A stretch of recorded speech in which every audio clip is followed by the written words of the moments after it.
اعوذ باللہ من الشیطان الرجیم بسم اللہ الرحمن الرحیم السلام علیکم۔ آج انشاءاللہ سورہ بقرہ کا 18واں رکوع مکمل کریں گے۔ اس رکوع میں بھی تحویل قبلہ کا خطاب جاری ہے۔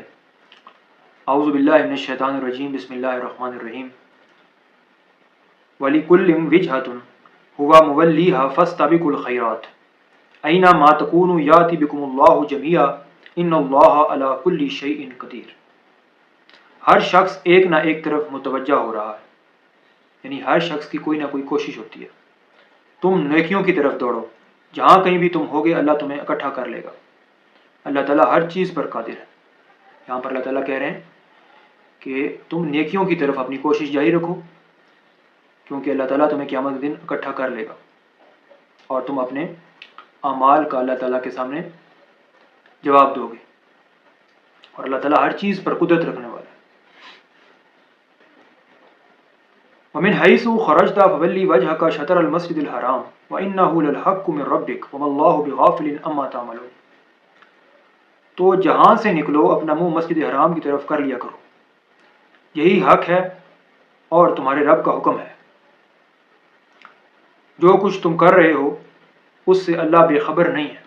یہاں پر اللہ تعالیٰ دوبارہ حکم دے رہے ہیں کہ جب بھی تم اللہ تعالیٰ کی عبادت کرنے لگو، نماز پڑھنے لگو، تو اپنا رخ مسجد حرام کی طرف کر لیا کرو، کیونکہ جو لوگ مسجد حرام کے اندر موجود ہوں گے وہ تو خانہ کعبہ کی طرف ہی رخ کریں گے، لیکن جو باہر لوگ موجود ہوں گے وہ اپنا رخ اگر مسجد حرام کی طرف بھی کر لیں گے تو وہ اسی کے اندر ہی خانہ کعبہ موجود ہے، تو ان کا رخ آٹومیٹیکلی خانہ کعبہ کی طرف ہو جائے گا۔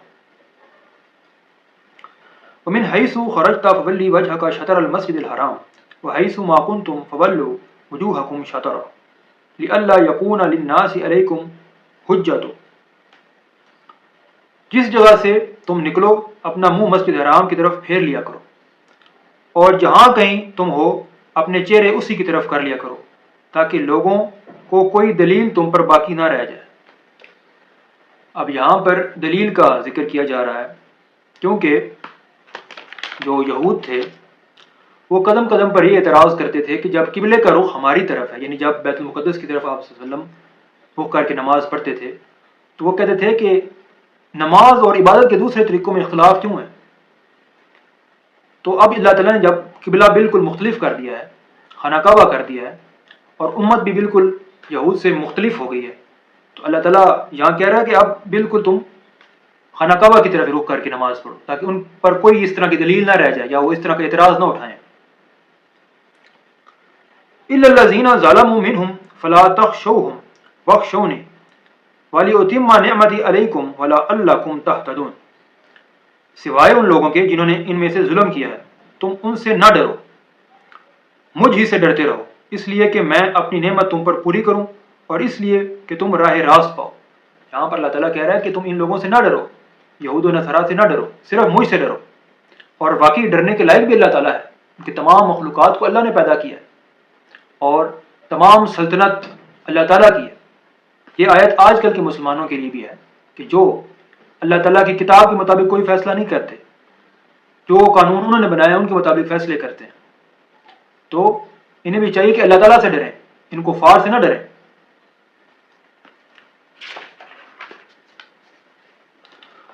کما ارسلنا فیکم رسولا منکم یتلو علیکم آیاتنا ویزکیکم ویعلمکم الکتاب والحکمت ویعلمکم ما لم تکونوا تعلمون۔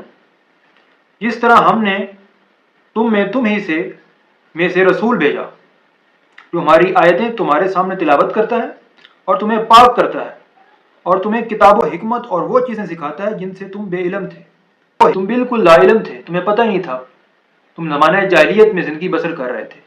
تو اس نے آپ صلی اللہ علیہ وسلم نے آ کر ان کو اس جاہلیت سے نکالا اور ان کو علم و روشنی کی طرف دعوت دی۔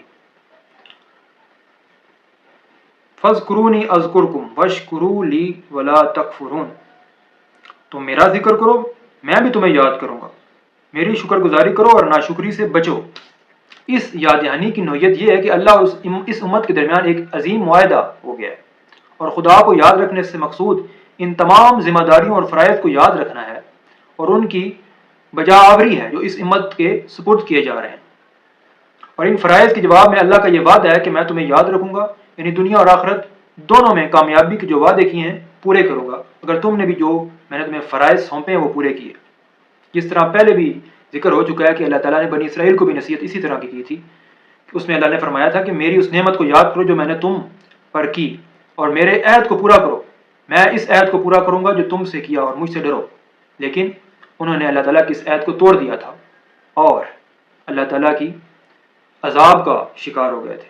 اور آج کل کے مسلمانوں نے بھی جتنے بھی اللہ تعالیٰ نے فرائض قرآن مجید میں جن فرائض کا ذکر کیا ہے وہ تمام بھول چکے ہیں، ان پر عمل نہیں ہو رہا، اور اسی وجہ سے آج کل مسلمان دنیا میں ذلیل ہو رہے ہیں، کفار ان پر ظلم کر رہے ہیں، پستی کا شکار ہو گئے، صرف اور صرف قرآن سے دوری ہے۔ اللہ تعالیٰ ہمیں عمل کی توفیق عطا فرمائے۔ جزاک اللہ۔